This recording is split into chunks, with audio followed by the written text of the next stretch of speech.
I hope to reorganize my life so as to have a little more time to be with my wife and my children, though not at the expense of the community. Fulfilling the mandate of the Imamate, being responsible for the spiritual and material well-being of millions of souls, and working tirelessly to raise quality of life is an impossible task for any normal human being. Nevertheless, the Ismaili Imam has taken on this mission despite the immense sacrifice and toll on his personal and family life. Anyone facing a difficult situation has a certain solitude, but my days are occupied.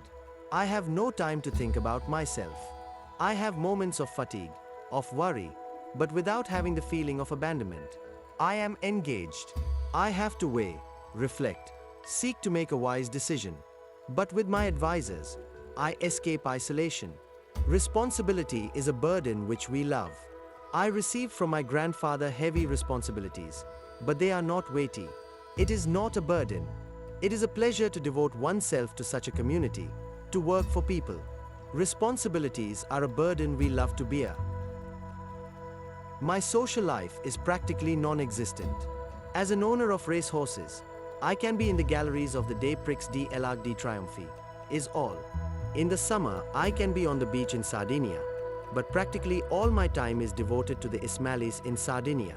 In Muslim life, you have to live life every day. It was therefore impossible to stay cloistered, away from even mundane events. The responsibilities of the Imam and his extensive work have not only deeply impacted his personal life, but have also significantly influenced his family relationships. Unlike an ordinary person, the Imam makes decisions regarding his marital life not based on personal desires, but by considering the well-being and future of the Ismaili Muslim community. It is an extraordinary reality that the Imam prioritized the community over his personal preferences, to the extent that his focus and commitment remain more centered on serving the Ismaili community rather than on his own wife and children.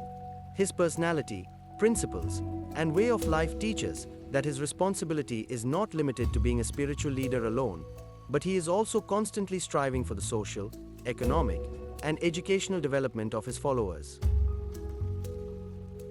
The Imam's biographer, Willie Frischoa, recorded the Imam's words when he married his first wife, Begum Salima, in 1969. These words bear testimony to the fact that the well-being of his community holds a central place in his life, and he prioritized its service over his personal happiness.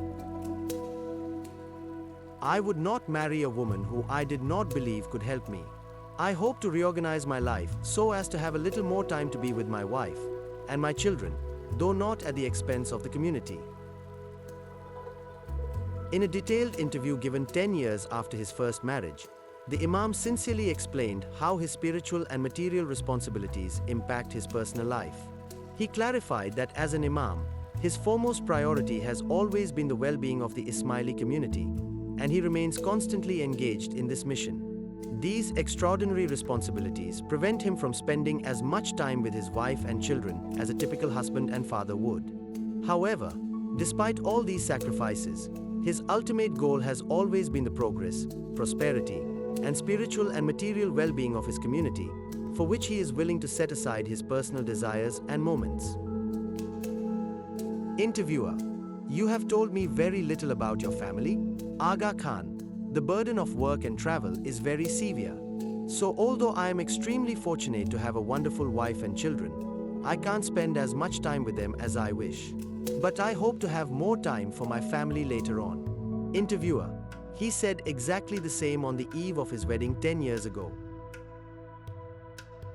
The life of Imam Shah Karim al-Husayni Aga Khan IV stands as an extraordinary testament to selfless leadership, where personal joys and family relationships have been sacrificed for a far greater responsibility.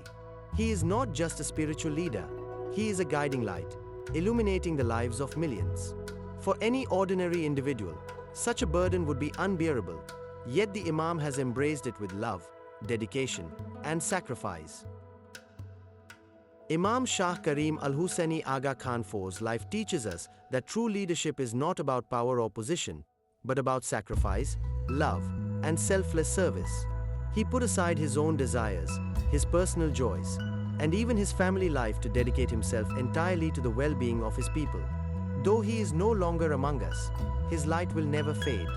His love, his compassion, and his sacrifices will forever remain alive in our hearts. Time will pass, generations will change, but the sincerity of Imam Shah Karim, his mission, and his tireless efforts will always shine like a radiant beacon. His spiritual light has now been transferred to Imam Shah Rahim, who is the Noor of Ali, and under this divine guidance, the journey of the community's prosperity and progress will continue. Those who live beyond themselves for the betterment of others never truly die. Rather, they become eternal, forever inscribed in the pages of history.